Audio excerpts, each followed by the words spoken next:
Hello, hello, hello. Nandito na naman ako. Gawa tayo ng, tawag nito, lantern. Ano ba tawag nito? Basta feel ko lang gumawa ng parang heart shape siya. Hindi ko alam kung magagawa ba. Kasi kahapon, naisip ko na paano kaya gagawa ko dito ng yung fresh na yung Christmas tree. Fresh Christmas tree yung ginawa ko. Ayan, tingnan nyo.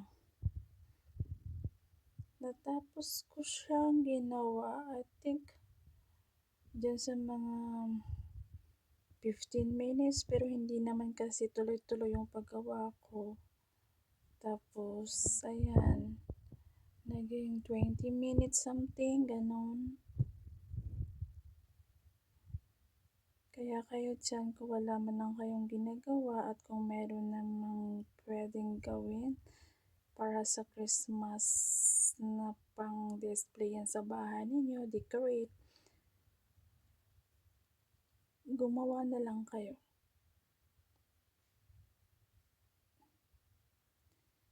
DIY, do it yourself, para naman na kahit pa paano ma-practice din natin. Mas maganda talaga yung gawa natin, di ba? Kesa naman na bumili tayo.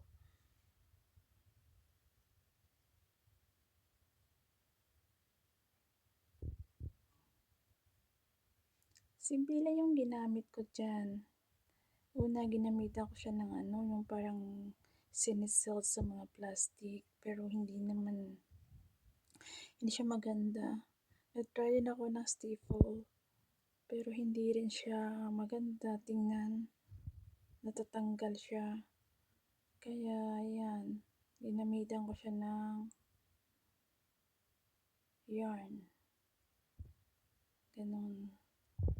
Gunting. Fresh Christmas tree. Yan ganon. Yan ang ginamit ko. Simple lang siya. Habang nagluluto ng dinner yung asawa ko, kasi siyang gustong magluto. May gusto siyang gawin na parang new recipe para sa kanya na yung mga nasa restaurant na gano'n, na yung soup na nilalagay sa tinapay.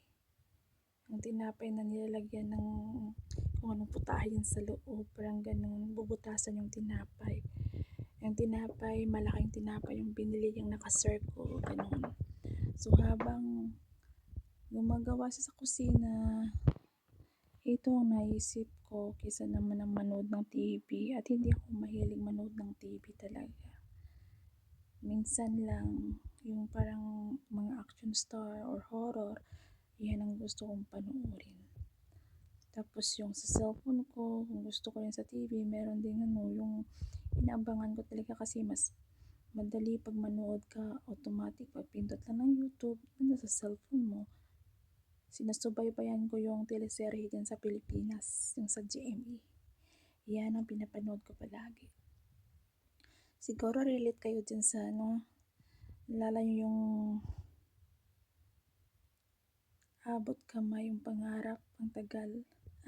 Sa Pilipinas pa ako niyan, tapos nakarating na ako dun sa Romania. Pumunta na ako ng Germany. Nakarating na rin ako sa Greece. Andun pa rin hanggang bumalik ako ng Germany. Ayun, natapos na siya. Abot kamay ang pangarap. Hindi naman siya ganda tingnan kasi nga pabalik-balik lang, di ba? Puro lang away-away. Hindi maganda panoorin ng mga bata kasi nga wala namang makukuhang magandang diksyon. Kaya ito, ngayon Sabado, kaya itong naisip ko kasi nga malamig sa labas. Ilalamigan din ng asawa ko, kaya tinatamad siyang lumabas. Kaya ito na lang. Nakita ko to sa gilid. Ito yun, kinuha ko sa flower vase sa kanya. Ginawa kong ganito. Tingnan ninyo. Pag matapos to, hindi ko alam kung maganda ba sa tingin ninyo. Hindi. Pero para sa akin maganda kasi gawa ko. Diba?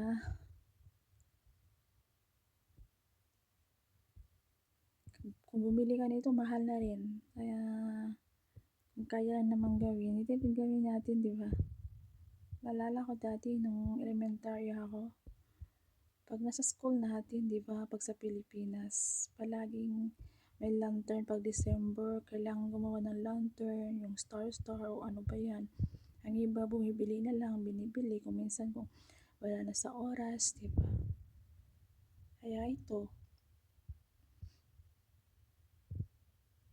try din ako gumawa nito kasi 'di ba sa atin wala naman din sa Pilipinas yung free Christmas tree. Puro naman mga plastic-plastic yung ginagawa natin.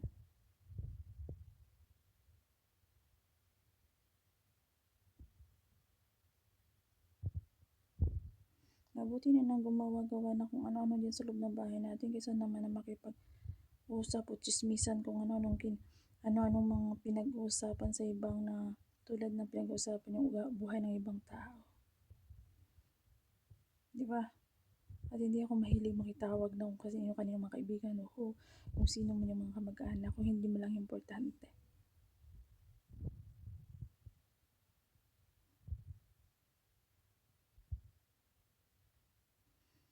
Ayan, kamusta pala yung Saturday ninyo? Saan kayo gumala? At sana masaya kayo, kompleto pamilya nyo, ganon.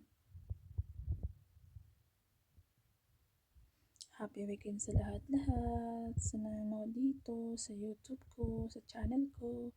At sana supportahan nyo din ang channel ko para naman tumaas at maabot ko yung requirements ni YouTube. Sabay-sabay tayo umangat.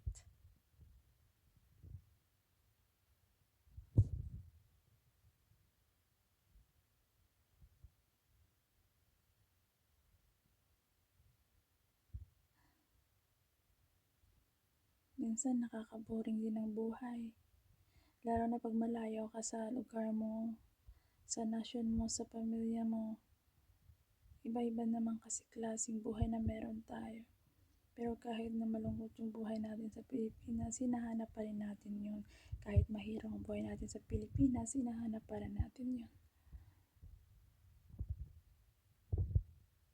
Iba talaga. Yung iba sa Pilipinas, sinasabi nila na nakalimutan na sila, nakapag-asawa na daw ng mga foreigner, nakalimot na, umasinson sa buhay. Pero hindi nila alam kung ano man mga nakapag-asawa ng gano'n na ibang lahi. Hindi nila alam yan. At yung iba naman, kung makapaghingi ng pera, wagas. Akala nila talaga pinupulot lang ang pera. At kung iisipin talaga, hindi naman talaga responsibilidad ng mga foreign nila na pangasawa natin sila, di ba? At minsan, pamilya mo, humihingi, kung sino dyan humihingi ng kung ano lang maisip nila. Bata, matanda, pari-pareho na ugali ngayon, hindi man lang nahiya. Wala man lang hiya na kahit konti. Maswerte na yung hindi palahingi. Ganun. Tapos, pag hindi mo na nabigyan, hindi ka napapansinin. Tapos, pag may na-reply mo message nila, seen na lang yun. Hindi na sila mag-reply kasi wala nang makukuha sa'yo. Tapos, masama ka na sa tingin nila. Tapos, ang iba naman, kahit na wala ka namang ginawang masama, tatawag sa pamilya mo sa iba o sa pinsan mo kanino dyan. Hihingi sila ng tulong. Pero pati ikaw, nadadamay pangalan mo pati asawa mo kasi nga wala ka daw kwenta. Hindi ka daw nakatulong, ganun ganyan. Nagamitin pa nila yung pangalan mo. Diba hindi maganda naman yon na sinisiraan mo ang kapwa mo na wala namang kaalam-alam kung ano nangyari sa buhay mo. At saka lahat naman tayo, araw-araw naman tayo lumalaban sa buhay. Di ba? Instead sana na magsalita ka ng masama sa kapwa mo, maging happy ka na lang kung narating nila.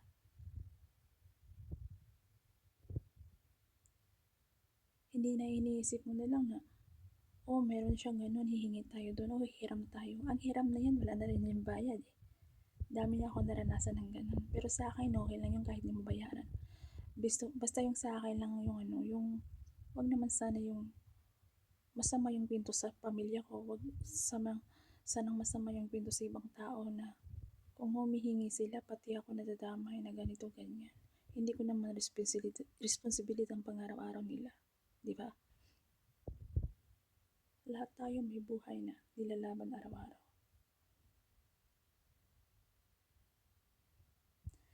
Kaya minsan mas gusto ko na lang na kung magmukmok sa loob ng bahay, manood ng drama, o magawa-gawa na ako ng gusto kong gawin, o magsulat-sulat, ganon, ganyan. Kaya ganito, bumalik ako sa YouTube, kasi may YouTube channel ako before, at parang hindi siya umangat, kaya napalit ako ng bago. Sayang din, kasi marami na yun subscriber, pero okay lang. Kahit pa paano, dadamin naman yan, basta active ka lang.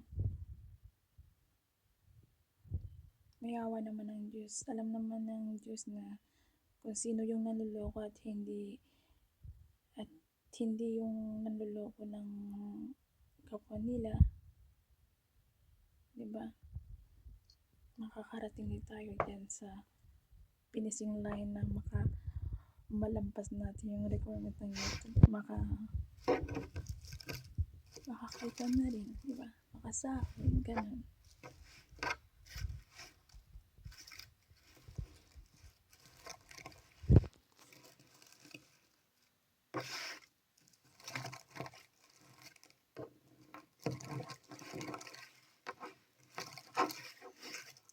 Sana pagdating ng Pasko, lahat tayo masaya, no? Sana lahat may pagkain. Sana lahat masaya. Sana lahat kasama ang pamilya. Sana walang taong umiiyak. Lalo ng pagbagong taon. Nalala ko dati, nung bata pa ako, kumpleto pa kami sa bahay. Maliit pa ako nung elementary, high school at college. Elementary ako. Yung nanay ko, palagi kami may bagong damit.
Dito pala siya.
Ito, malapit na siyang matapos. Ayan, nag-heart shape na nga siya. Ayan, kundi na lang matatapos ka na. Ayan. Tingnan natin mamaya kung anong resulta. Ano kayang resulta?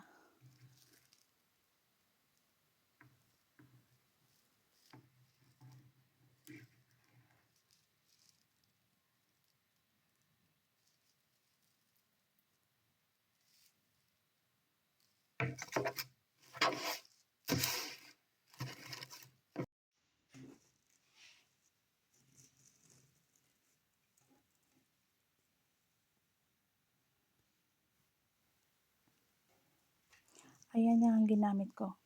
Tingnan nyo. Gunting. Yan. Tapos yung fresh Christmas tree. Ayan. Ayan na siya. Heart shape na. Heart shape na siya. Ito naman, lumabas yung asawa ko, bumili nito. Hindi ko lang bumili siya. Binilhan niya ako ng 5 pieces na Santa Claus chocolate. Nilagay ko dyan. Ayan, tamang-tama. Sakto sa budget. O, diba? Okay na siya. Ganda lokang, ganda na siya. Gandara. Naalala ko ngayon pala yung November 16. Di ba November 16 yung umpisa ng decoration ng Christmas tree, paglagay ng Christmas tree yan sa Pilipinas. Ayan, naalala ko. Ngayon is November 16. O, di ba? Maganda ba siya? Pa-comment naman maganda o hindi, please. Oh. Ayan, nilagyan ko siya ng maliliit na Christmas light. Tinry ko dito, sinabit ko dito sa sinabit ko sa cabinet, sa divider. Ayan, dito nilipat ko na sa, nilagyan ko ng flowers. Tingnan nyo, maganda ba lagay dyan? Ayan yung Christmas tree dati na pinost ko. Kaya ito siya. Ayan, dyan ako kumuha ng ginawa kong to. Yung fresh Christmas tree, yung ginawa kong heart shape. Ayan siya, tingnan nyo. Oh, ayan na siya. May one decoration na kami for Christmas. Ayan, success na nga, di ba? Ang ganda naman siya tingnan. Oo.